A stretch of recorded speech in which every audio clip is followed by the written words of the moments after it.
And thank you so much for joining us for today's ComArtSci virtual talk. My name is Meredith Jagoudis. I'm the Senior Director of Development in MSU's College of Communication Arts and Sciences, a college devoted to storytelling and the way we communicate and connect. So attendees, you will note that your microphone and camera will be off, but we absolutely encourage you to ask questions throughout the talk via the Q&A function, and we will moderate that as we go. Also, please make sure to tag us today with hashtag ComArtSciTalks. Now, for this special webinar in our series on media and communication careers pivoting in the pandemic, we are delighted to have the Dean of the college leading the conversation. So I will do our three intros.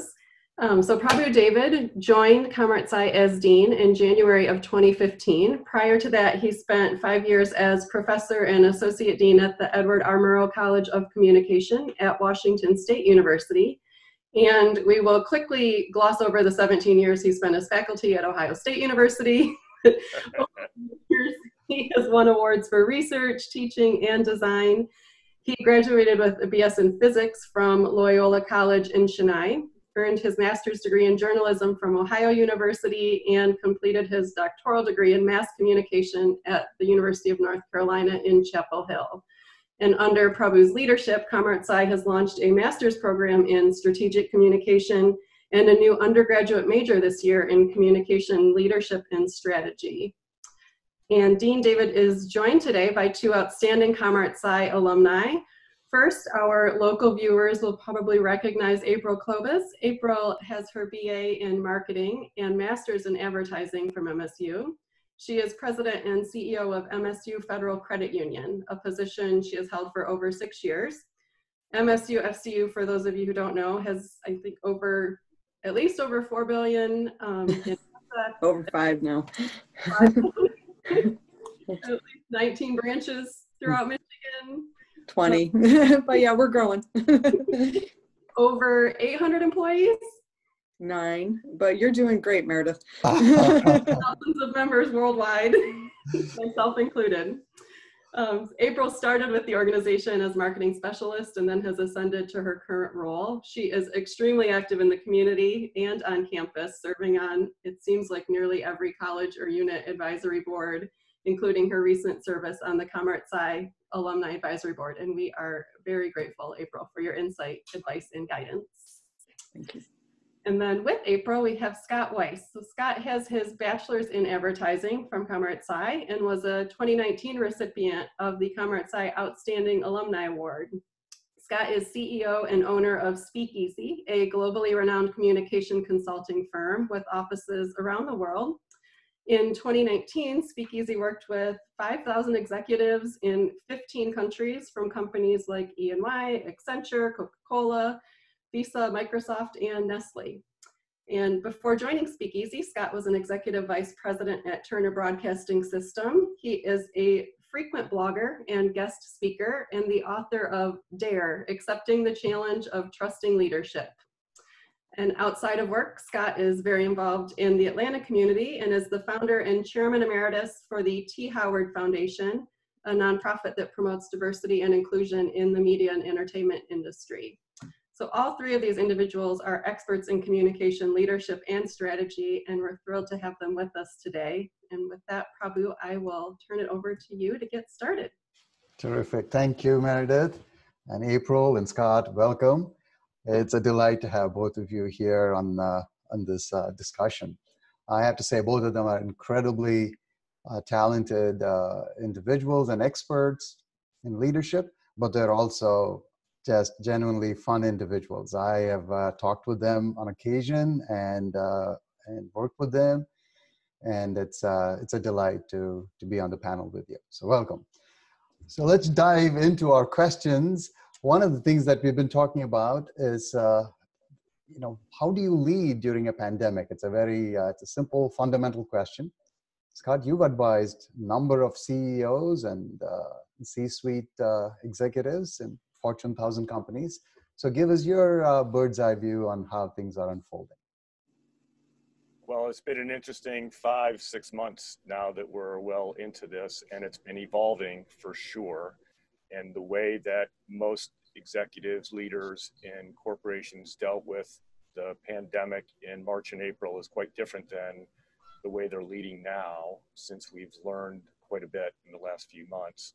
But I would say that the key undermining challenges for most leaders, companies, regardless of size, is dealing with such an extraordinary level of fear and uncertainty with their rank and file, and as well as with their clients.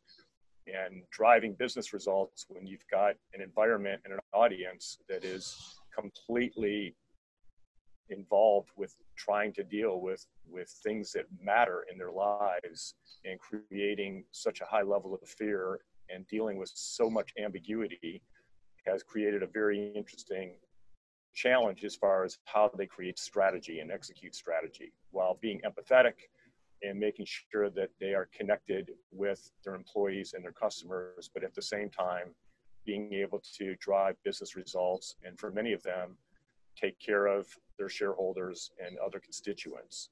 So a very, very challenging agenda for all of them, with competing priorities every single day. And while I could laugh and say they're making it up as they go along, they're essentially making it up as they go along. I mean, there is no playbook for how to lead and manage in a pandemic, none that I'm aware of. And with all these executives' experience and training that they've had over their illustrious careers, never was there any dialogue that I'm aware of where they discussed how do you deal with employees, clients, in your business in a pandemic. So it is for sure new, and I would say with a great deal of confidence that many of them are doing an extraordinary job given the circumstances. Great. Thank you, Scott. And so April, now you deal with it from a statewide or perhaps even local context. So how has it been for you? Well, I think Scott described my life pretty nicely. You know, we're an essential business. So as a financial institution, I think people may not put that in perspective. So we needed to find a good balance of, you know, adhering to our governor's orders, as well as the, you know, number one priority of keeping our employees safe and healthy, but yet still serving members. And that also meant finding ways creatively to serve them in person when necessary. So for us, it's, you know, a lot of what Scott mentioned is, you know, forefront is always safety and health concerns for your team. But we still had to run a business, and how do we make those changes to do so safely? So we really have pivoted. You know, we have multiple channels for delivery of, you know, service, but emphasizing, communicating, sending a lot of messages to members on how they can have their, you know, needs met during this time, and sending similar messages on a regular basis to our employees on what we're doing to help them be successful, to help them stay safe, and yet still meet objectives of the business and live the mission of the organization. So I always have the, you know, whenever prior to pandemic life is what I like to say now, you know, we have guiding, you know, decision-making principles. And to me, we start mission first, and then make decisions in the best interest of members and employees. And so that hasn't changed. Maybe what we decided was different than what it had been in the past, but the way we came about those decisions really stayed focused. And I think that's helped us in, you know, during these times of uncertainty when you don't know all the answers. You can have a guiding force to, you know, that principle to help you make those choices. Great. Thanks, April. So are any of the branches open now, or how? Yeah. All of our branches are All open. So we are statewide in the state of Michigan. We have 20 branches. We have Oakland County, you know, the Greater Lansing community, Grand Rapids, and Traverse City. So you might imagine during the last several months, every community had different local orders in addition to statewide orders. So Oakland County for some time had a much more restrictive, you know, quarantine experience for people. So if an employee had left the state of Michigan, they had to quarantine no matter what when they lived in Oakland County. Then you can picture Northern Michigan has always been one step ahead of the rest of the state. And so we were more fully operational with branch lobbies faster in that region. So, again, different decisions for different communities is also what we worked through. Terrific. Thank you. I see we're going to go to a question on health communication next. And I see some faculty and others who are specialists in health communication. So we want you to weigh in and also share your questions with us. We'll try and get to as many of those questions as possible. So given that both of you are communication graduates and you really wear your allegiance to our college on your sleeve, we want to ask you about health risk communication during these times. There is a certain set of tenets, principles that we use for risk communication. But Scott, I think you touched on this already. This is a whole different kind of risky situation. So what kinds of principles can one adhere to during the pandemic when communicating about risk? It's a great question. And I would tell you that it's being handled differently around the world. So there's an American way that companies are dealing with it. It's dealt differently in Asia, and it's dealt significantly different in EMEA. So it's not a one size fits all from a cultural standpoint. But I would tell you in the United States, because of the prevalence of the scientific and health community experts like the CDC and Johns Hopkins and what have you, that most companies, and we're advising companies to do this, is to mitigate risk by relying on expert opinion and expert guidance. And I would say that almost without deviation, most companies are following that path. So they're communicating essentially on behalf of the CDC or Johns Hopkins or whatever scientific health expert they want to rely on to mitigate the risk and essentially rely on their expertise to drive the guidelines and protocols for how companies should operate. And that level of expertise cascades down through, how airlines are dealing with it, all transportation, essentially, anything that's related to the public, impact on the public. They're really relying on the scientific and health community to do that. And it's really the only strategy that can alleviate the risk that you're referencing, because as soon as you start to create a personal or corporate opinion about those matters, you're creating essentially risk for your organization. So I don't want to say they're pushing it out, but essentially they're pushing it out instead of internally trying to set those guidelines. And I would say that as far as I'm aware of, I have not seen any negative response to that. I mean, most employees and customers would rather follow the guidelines of the CDC than a corporate protocol that somebody's creating without that expertise. That's terrific. Yeah, what do you think is the difference? I'm going to come to April with a question as well on this, but Scott, I want to ask you about differences in other countries. Risk has become highly politicized. How do you think, it plays out in other countries? Do you see any sort of political, overtones to the way risk is processed or communicated? Absolutely.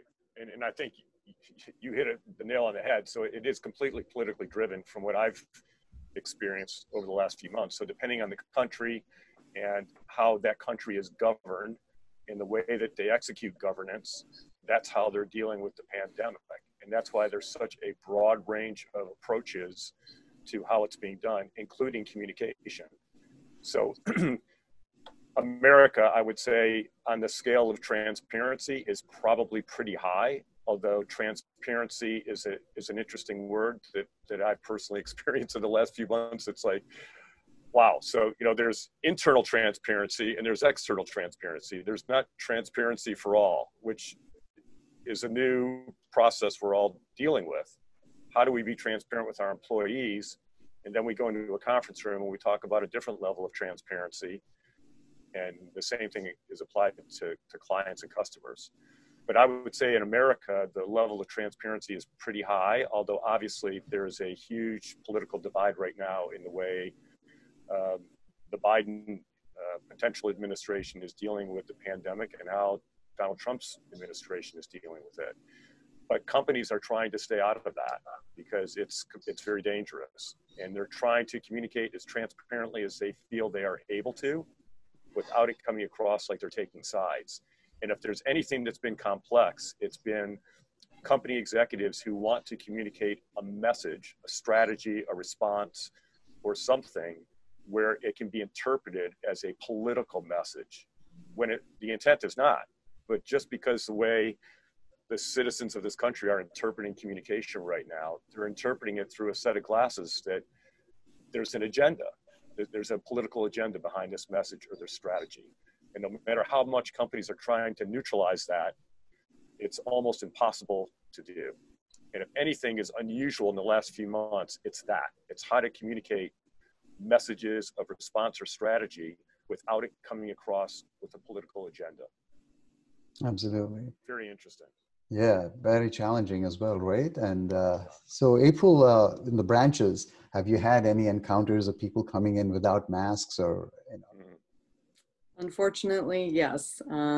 You know, a lot of what Scott said is applicable in our business, right? So all the communication we have, either, you know, certainly to members as they visit our locations, has been to follow, you know, governor orders, CDC guidelines for health and safety, you know, anything related to what you need to do for protocols. I mean, we've retooled our facilities to be set up to be, you know, more safe by creating more distance between people, and to adhere to capacity restraints within each of our branch locations. And part of that is asking people if, you know, they're healthy enough to be out in public and are, you know, they need to wear a face covering.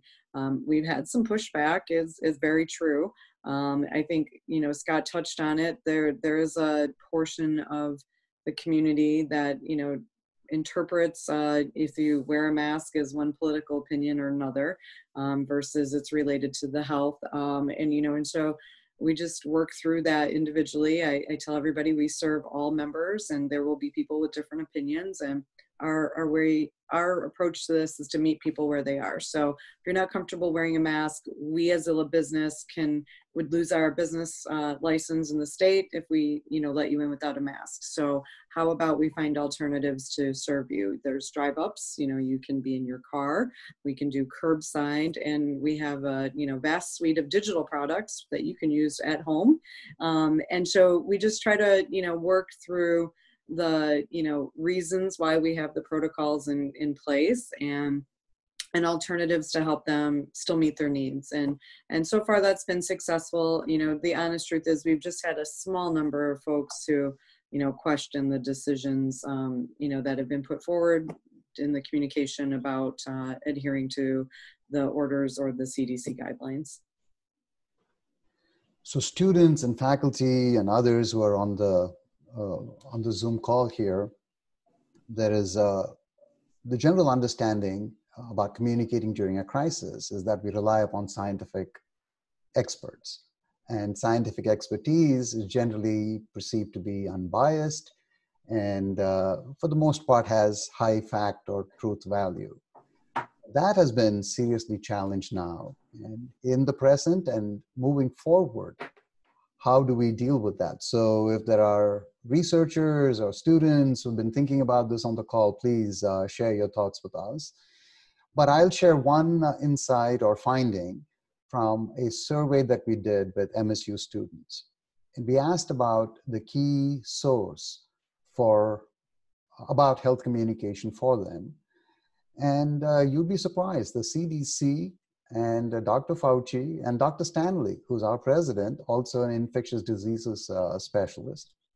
So the three of them, the three sources, rose to the top. So despite the challenge to credibility of scientists, at least in our study, the students chose medical scientific experts as the best source of information. Yeah, and it's interesting, Prabhu, because the data that's coming out of the scientific community is fairly consistent. And I say fairly, it's not exactly the same, but there are a lot of common themes in the data that are coming out that would lead organizations to make decisions accordingly. What's happened is that the media is taking that data and creating headlines that have their own agenda, and we're all subject to it. I mean, you can't go anywhere without being subject to the media or social media, and the way that some fairly skilled communicators are taking the data and maneuvering, I won't use the word manipulating, but maneuvering the data in such a way that they can drive their agendas, which is what our employees or our customers are hearing. So even though the scientific community is somewhat consistent on the data, what are people actually hearing? So if you're a customer or an employee and you see that going on, you know, if you watch Fox News or you watch CNN, oh my God, how can they take the exact same data and spin it to a completely different conclusion? So there's a great deal of skepticism, which really adds validity to those sources, where it's like, you know what, I can't listen to all this noise. I just got to listen to the experts and draw my own opinion. So I've seen a lot of companies take that data from those sources and others and aggregate them into a scientific conclusion that comes across as has no agenda. And that's what they're trying to drive through and cascade down through their organizations to the best of their ability, which in many cases is completely counter to what you hear or see on Twitter or CNN or what have you. So, you know, then employees, it creates more stress with employees because, again, they're constantly bombarded with all this social media, and yet their companies are communicating messages that are different. So that has become part of companies' mission too, is how they handhold employees and customers through the processing of all this information, because it's so varied across different platforms. Again, very interesting, unprecedented time in that regard from a communication standpoint, because, you know, how companies, organizations are maneuvering the data has been really interesting. Absolutely. So April, there is a question in the chat. Perhaps you can take this one first. Okay. What specific technologies and forms of communication that we're using for members or employees or both? Is it both specified? internally and with customers? So let's take internally first. We've talked quite a bit about, So internally for us, so a couple of things, maybe just to really quick set the rest of the comment. We were very much in-person culture. We have 900 employees. They're, you know, our non-branch folks are in 2 buildings. So we have a very on-site workforce where we would have regular in-person meetings to communicate. We also had a variety of platforms already established to do digital communications with employees. So we have an employee intranet. We sent employees home about 5 days prior to the stay-at-home orders from the state of Michigan, shortly after MSU, maybe within 2 days after MSU decided to send students home. And our IT team, really, we had some projects that were nearing completion that they just quickly stood up in 2 days. So that allowed us to send almost all employees home that were, you know, could do their work remotely. And we use a WebEx instead of Zoom. And so we have done a few things. So we use WebEx for all of our internal meetings, coaching. We've onboarded new people with the training platforms that are within the WebEx modules. And instead of having an in-person all-employee meeting weekly, we pivoted really quickly to video. And so what happens is we have an on-staff videographer. He comes and films me in my office every week, and I send out a broadcast message to employees with whatever new information we have, topics, you know, for how we're serving members, and, you know, where we stand financially to, you know, and then for us, I always started with letting the employees know how important their work was, because we're still serving the members in our mission. And so we did a lot of, here's the number of members who sent me emails or text messages to say thank you for the service that you gave them in the last 2 weeks when, you know, we were on first shutdown and people were losing their jobs and didn't know what to do and how are they going to pay their bills. And so, for us, we just started using a lot more of the online communication channels. So Teams, collaboration groups that happens with WebEx, our employee intranet, and a lot of video. Great, thank you. And if you want me to do members, for members, we did a lot of social media, website communication, a lot of email, especially as we were, closing lobbies and, modifying hours and redirecting traffic, utilized all those ways to connect with members very quickly. So that's been very positively received. Great. And Scott, what about employee concern across not just the country, around the world? I mean, people are being laid off, and how are leaders communicating with their employees and staff? Yeah, so the competing agendas in most corporate meetings are taking care of the business and taking care of their people, and they're not necessarily the same strategy. So if you've got, whether it's a small employee base or a large employee base, universally, what they're concerned about is, am I going to be okay? And that question is not just health, it's financially, my job, what's going to change? Am I coming back to my office? Is anything going to change with leadership? I mean, there's so much uncertainty, and a lot of it is driven by fear. So the challenge, or the mission of leadership right now at companies is, I need to be really optimistic and encouraging. We're going to be okay.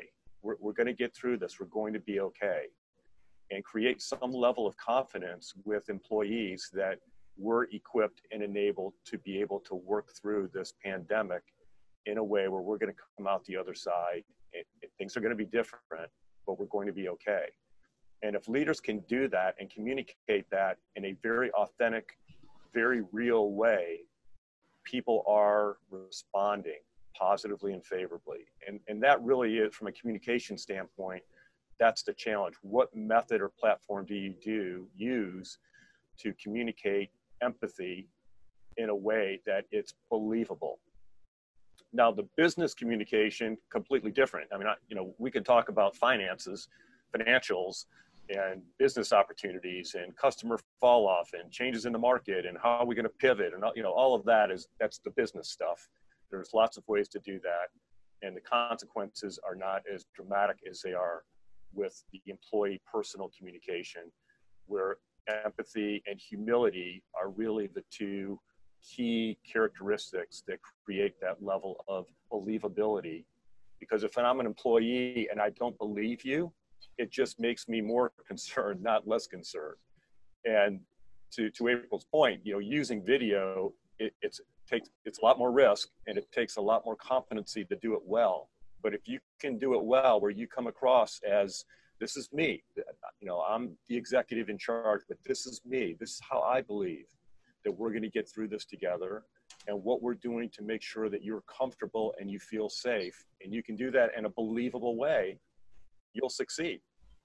And of course, a lot of leaders have never been trained to do that. I mean, what class do you take in Michigan State to learn how to communicate with empathy and humility? I mean, it's just, and no executive is really equipped to do it unless they do it naturally. So, that's the new part of the skill set of leadership in a pandemic. And those that are doing it well are winning. Absolutely, well said. So the idea about, I've been thinking about this topic a little bit as well. And, on campus, the notion of authenticity and communicating with empathy, and to be straight up about it. We don't know, and there's a lot we don't know, and we're not the only ones who don't have the answers. We are in the same boat as everybody else.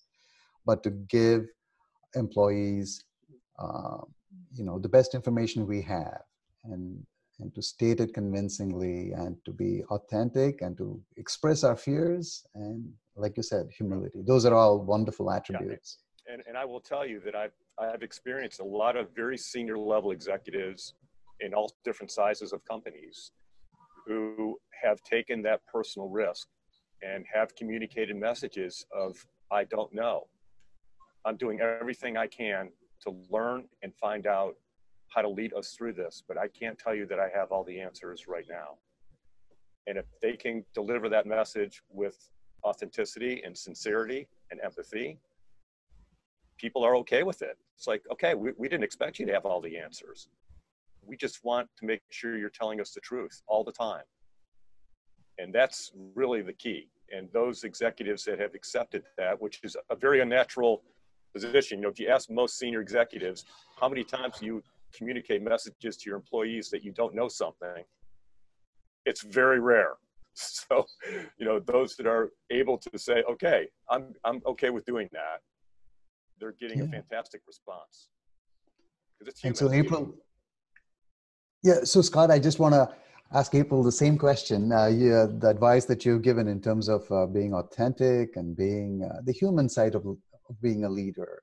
So April, have you tried, been able to pass on that aspect of your values to your employees? Sure. As I listen to Scott talk about it, I might be rare, but I've always told the employees if I, don't know something or it's a new experience, and that might come from the organization that I'm a part of, and meaning that we're growing. And I've been an internal employee for 24 years, so I can stand in front of people and say, I have not led a $5.5 billion institution before. When I started, we were $2.5 billion. So things are different when we're double, and in this role, and so everything is constantly changing. And I tell people the challenges that we have. I've always believed that it's really important to do that. And I talk a lot about, it comes from my communications background. And it's marketing communications don't always end up in the CEO office. And so I do have, some of that background that came from schooling that, tells you need to, there's nothing wrong with telling the truth at the end of the day, and I would stand behind it all day long. If it just means people weren't comfortable because I told them I didn't know, I'd rather do that than 2 weeks from now tell them, well, I kind of made that up and here's what's real. I think that doesn't go better for you to stay employed or be the leader, and have people have confidence. So I think our team really knows how much I care about them, care about their success during this time. I literally wrote handwritten notes, mailed gift to everyone, told them thank you. We've done town halls quarterly to review the financials and the decisions that we're making, why we made those decisions, to show the financial impact of those choices and what we needed to be doing. And so I think the ongoing for me is kind of just doing what we've always done, which is be really open and transparent to our team, and say, as we get new information, we'll tell you. And what we set out to do in the beginning was set a regular cadence of when they would hear from us, so they would know every week. We would tell them what we knew differently, and if something was really significant in between, we'd do an additional communication. And I think all you can control is how and when and what you do. I can't control what was happening on the outside, but I could control that I was going to tell people I knew nothing new or I knew something new, and make them feel a little more comfortable about, we would keep them updated. And I think that's been very helpful as the conditions evolve, every day. Terrific. Yeah, that is the human side, that, being a caring and compassionate leader, that's what people are looking for these days. And I think that is so important. You cannot underestimate its power. Well, one insight I learned during these times is this, the call for transparency. Transparency, in my mind, is a proxy for trust during these times. So when someone says, we want more transparency, it's not like they want loads and loads of data, more spreadsheets that I can, dump on them. But what they're really looking for, I think in many ways, is trust. And trust is earned. It's not something a leader gets overnight. So I don't know what your thoughts are on that in terms of truly, often it's trust that people are asking for when they ask for transparency. But there is also a question in the chat by one of our faculty who's an expert in science communication. So we have to be careful how we respond this. We better get this right. So he says, how do institutions build trust in the early stages of a pandemic? And has that process changed over the last few months? And who are Well, the, yeah, it's a big topic. topic, right? Obviously, it's a big topic, and just the definition of trust in and of itself is an interesting conversation. But my experience has been that most employees, their default position is "I don't trust you." Now that comes from decades and decades of important people, leadership in different institutions and organizations, not being honest, truthful with their constituents. Where a lot, whether it's academic or political or corporate, a lot of leaders have not been good, and it's created an enormous level of distrust across the board in this country. And most individuals start every relationship with a default position that "I don't trust you" before you even open up your mouth. So every comment that you make, every strategy that you communicate is looked at as with some level of skepticism. So when you say you have to earn trust, that is not an easy thing to accomplish when your environment, your audience, your constituents immediately do not trust you. And if you do anything that reinforces that default position, you're done. And I hate to say it, it's very difficult to overcome that. When an individual sees a leader as somebody who is not trusting, it's very difficult to overcome that. So in this kind of an environment, it's incredibly important for transparency is, I agree with you. It really is about trust, but it really is also about what is the level of truth that you're going to communicate to me. And I rarely see leaders who just communicate everything, the absolute truth all the time. There's always some competing agenda or influence that causes them to hold back or slightly maneuver the truth in such a way. And they do that with the assumption that people don't know it, and they're dead wrong. They absolutely know it. And the power of the internet, by the way, there's almost nothing I can't find on the internet. If I want to find the truth, it may take me a while, but I can probably find it on the internet. So if you're going to communicate a competing message and I'm going to find it, a conflicting set of information on the internet, you're done. You've lost my trust, and it will be very difficult for you to ever earn it back. So the bottom line is that if you're in a position of influence, trust doesn't come easy. And the way that you earn it is through the truth. And you can't maneuver the truth. You're either all in or you're not going to achieve the trust that you're looking for. There's no halfway way to overcome it. You have to be completely all in with the truth to earn anyone's trust these days. Absolutely. So no half-truths. April, who do you think has been the best spokesperson during this pandemic? On the national or international scene, who have you said, this person's got it. I want to emulate this person? I think there's lots of folks. I mean, everyone has their approach to what, I certainly look, to leaders. So everyone looks to Dr. Fauci. I think he's, coming from a non-political point of view. He's telling you the medical science. I think our governor in the state of Michigan has done a nice job in regularly communicating and making this about her decisions are data-driven and medically driven to keep residents of Michigan safe. And I think and then bringing people, with her to reinforce where the information came from, so I think those are great ways to do that.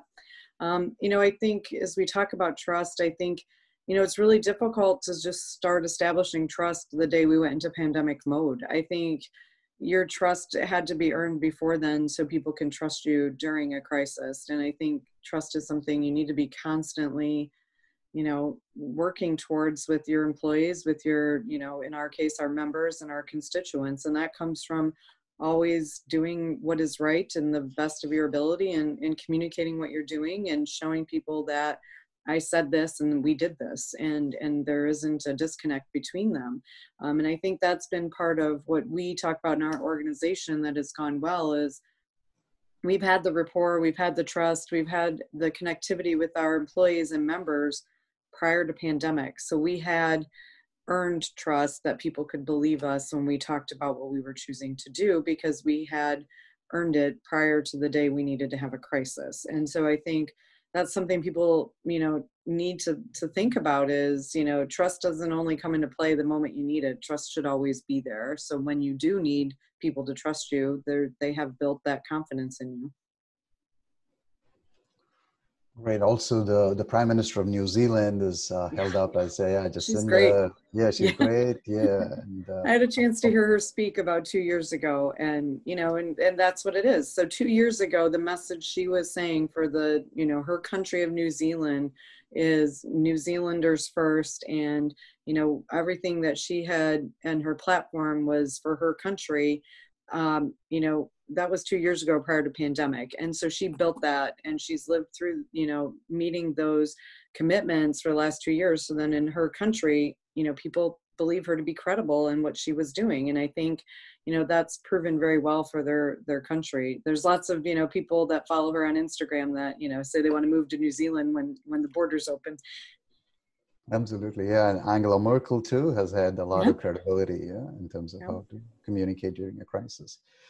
There is a question in the chat on nonprofits and how during a pandemic do you hold events and keep people interested? And it's so much Zoom fatigue. What ideas do you have? And I will answer this maybe. So we support a lot of nonprofits, and we do a lot of fundraising with our employees. So we've been creative as well. Some of the organizations that I belong to and things that they have done that I thought were really interesting and creative. The Sparrow Foundation is supporting one of our local hospitals, and they have where you can order from a local restaurant, to have a brunch, right? So they would normally have an in-person brunch and an activity, and instead you go and you pick up your kit from this restaurant that you might like, and the chef is going to, have a Zoom of how to make the fancy brunch you might have gone out to eat, and, have that one-on-one. So I think they're trying to connect you with an experience that we all might have thought would be interesting in our lives of like, I'd love to learn how to cook from X person that's a pretty well-known chef. And so I think those are some ways of doing it. We've seen a lot of virtual 5Ks, see organizations change what they need from people to, not be as much in-person focused. I serve as the chair of the Lansing Symphony, and they have done, we've always had an event with raffle tickets, and so they've changed how that's going to look online. In some of the organizations now that you can have 100 people outside and it's still nice, they're doing some, distanced events outdoors. So I think people are really getting creative, and, for all the nonprofits that I'm a part of, they've really also increased their messaging. Michigan Humanities, highlighted people online. They moved their, programs. So they have a poetry out loud program for high school students, and, all those folks went online. And so I think it is hard to watch a lot online all the time. But I definitely think people are engaging in new ways, and you're getting new people to be a part of your organization. So that's been kind of fun to see. Great. April, we'll stay with you for one more question here. A very specific question about, are your members getting frustrated with the inevitable delays during the pandemic? Yes, our members are frustrated. I've seen a few quickly on the Q&A pop up on people talking about they're our members. So thank you for being a member, and I appreciate your kind words about the credit union.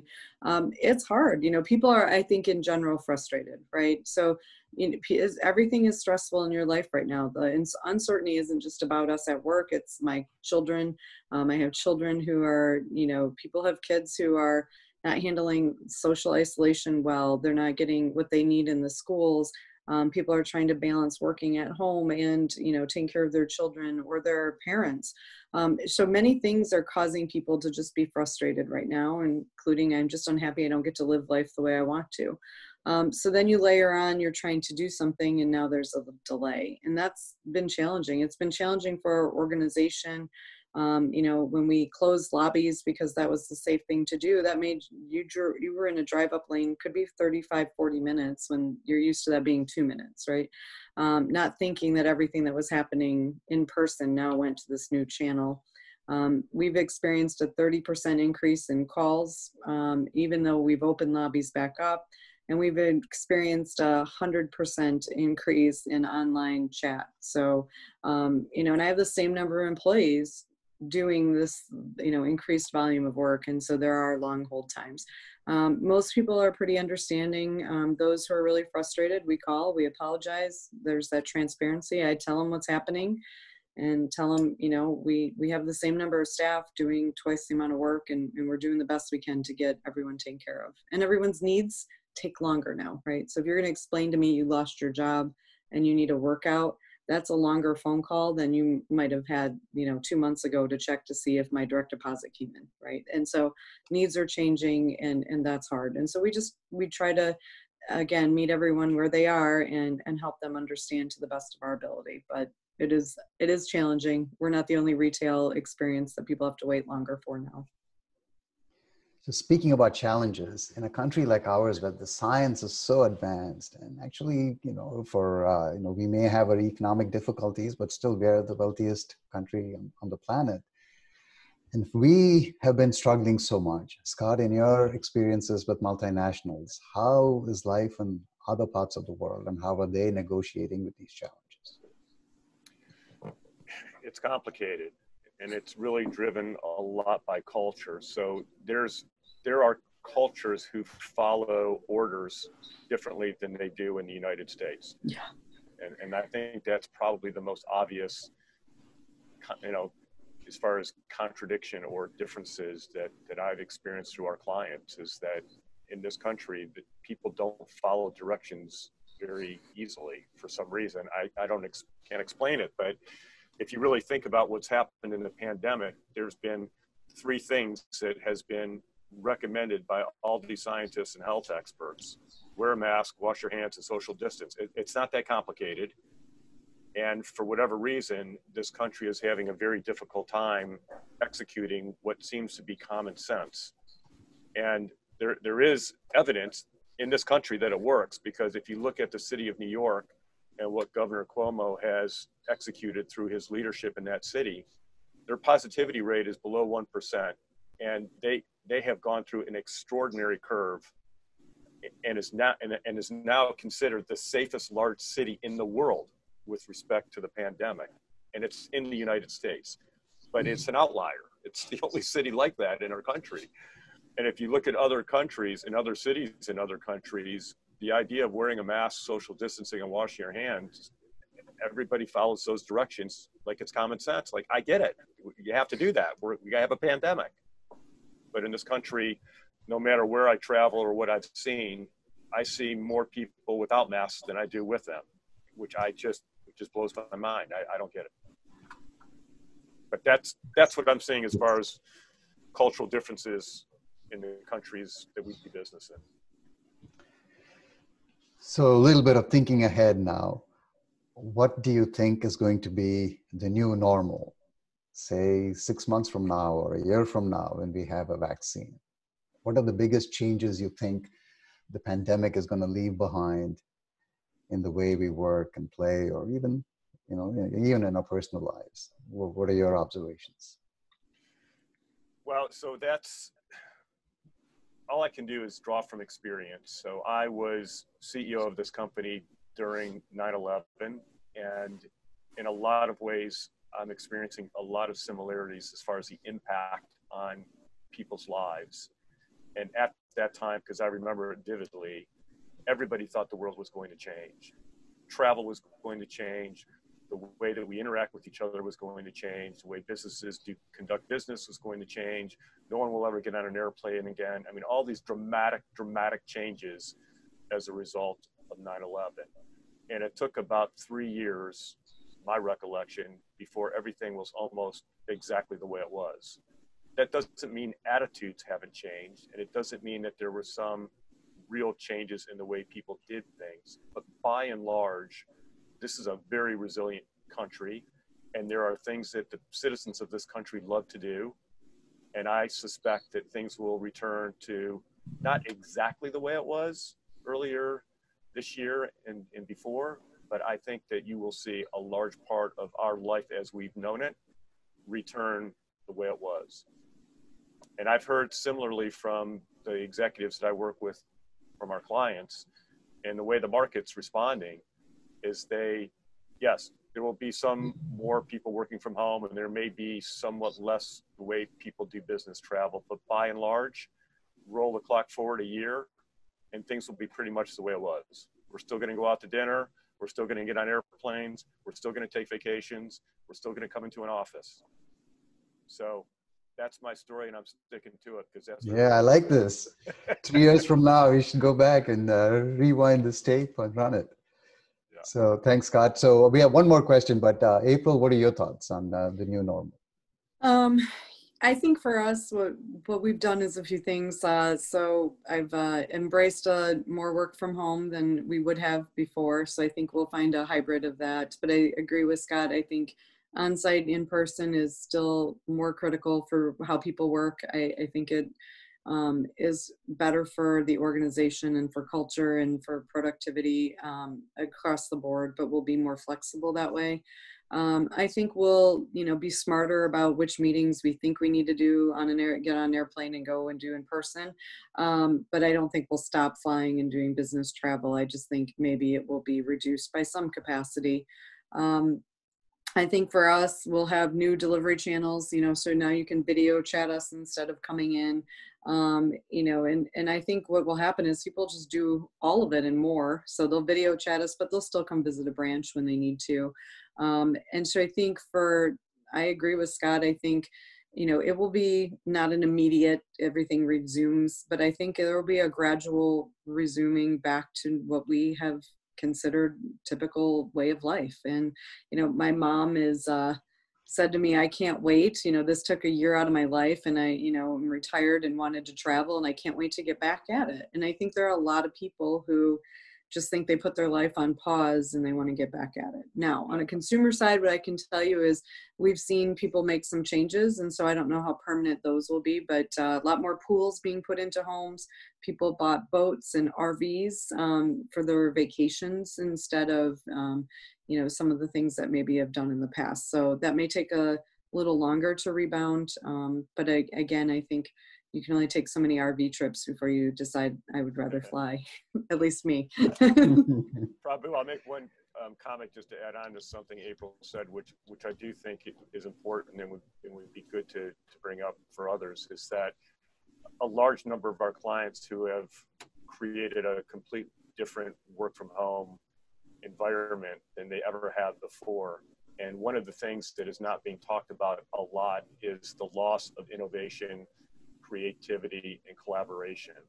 And a lot of the reasons why they're not talking about it is because they can't accommodate people coming back from the office. They have workstations that are right next to each other. They can't reconfigure their offices overnight, and they don't want to send a message to the street or to their customers that they're not going to be able to fulfill their mission.